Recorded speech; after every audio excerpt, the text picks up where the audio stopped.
2 Samuel chapter 3. Abner joins David. There was a long war between the house of Saul and the house of David, and David grew stronger and stronger, while the house of Saul became weaker and weaker. And sons were born to David at Hebron. His firstborn was Amnon of Ahinoam of Jezreel, and his second, Shiliab of Abigail, the widow of Nabal of Carmel, and the third, Absalom, the son of Maacah, the daughter of Talmai, king of Geshur, and the fourth, Adonijah, the son of Haggith, and the fifth, Shephatiah, the son of Abital, and the sixth, Ithream of Eglah, David's wife. These were born to David in Hebron. While there was war between the house of Saul and the house of David, Abner was making himself strong in the house of Saul. Now Saul had a concubine whose name was Rizpah, the daughter of Aiah. And Ishbosheth said to Abner, "Why have you gone in to my father's concubine?" Then Abner was very angry over the words of Ishbosheth and said, "Am I a dog, said of Judah? To this day I keep showing steadfast love to the house of Saul your father, to his brothers, and to his friends, and have not given you into the hand of David. And yet you charge me today with a fault concerning a woman. God do so to Abner, and more also, if I do not accomplish for David what the Lord has sworn to him, to transfer the kingdom from the house of Saul and set up the throne of David over Israel and over Judah, from Dan to Beersheba." And Ishbosheth could not answer Abner another word, because he feared him.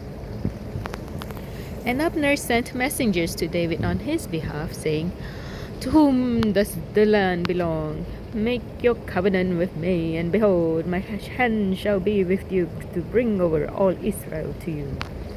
And he said, "Good, I will make a covenant with you. But one thing I require of you, that is, you shall not see my face unless you first bring Michal, Saul's daughter, when you come to see my face." Then David sent messengers to Ishbosheth, Saul's son, saying, "And give me my wife Michal, for whom I paid the bridal price of 100 foreskins of the Philistines."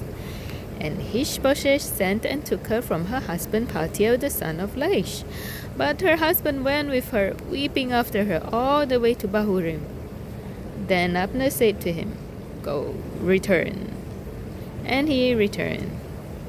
And Abner conferred with the elders of Israel, saying, "Some time past you have been seeking David as king over you.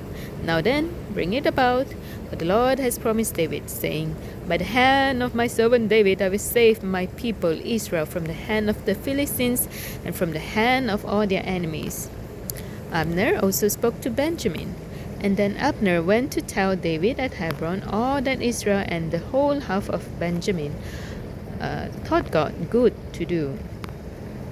When Abner came with 20 men to David at Hebron, David made a feast for Abner and the men who were with him.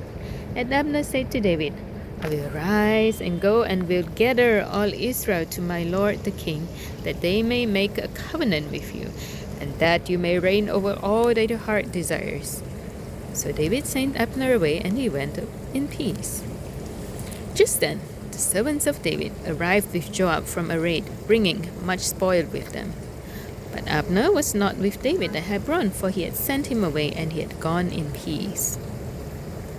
When Joab and all the army that was with him came, it was told Joab, "Abner the son of Ner came to the king, and he has let him go, and he has gone in peace." Then Joab went to the king and said, "What have you done? Behold, Abner came to you. Why is it that you have sent him away so that he is gone? You know that Abner the son of Ner came to deceive you, and to know your going out and your coming in, and to know all that you are doing." Joab murders Abner. When Joab came out from David's presence, he sent messengers after Abner, and they brought him back from the cistern of Sirah. But David did not know about it. When Abner returned to Hebron, Joab took him aside into the midst of the gate to speak with him privately, and there he struck him in the stomach so that he died for the blood of Asahel, his brother. Afterward, when David heard of it, he said, "I and my kingdom are forever guiltless before the Lord for the blood of Abner the son of Ner.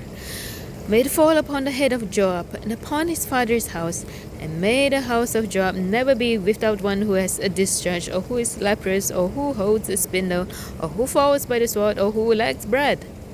So Joab and Abishai his brother killed Abner, because he had put their brother Asahel to death in the battle at Gibeon. David mourns Abner. Then David said to Joab and to all the people who were with him, "Tear your clothes and put on sackcloth and mourn before Abner." And King David followed the bier. They buried Abner at Hebron. And the king lifted up his voice and wept at the grave of Abner, and all the people wept. And the king lamented for Abner, saying, "Should Abner die as a fool dies? Your hands were not bound, your feet were not fettered. As one falls before the wicked, you have fallen." And all the people wept again over him. And all the people came to persuade David to eat bread while it was yet day.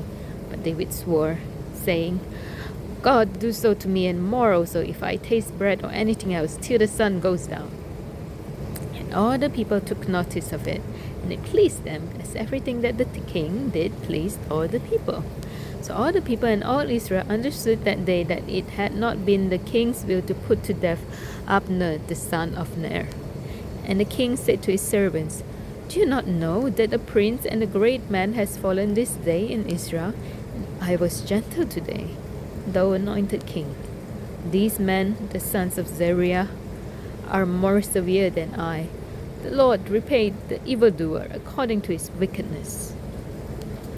This was 2 Samuel chapter 3.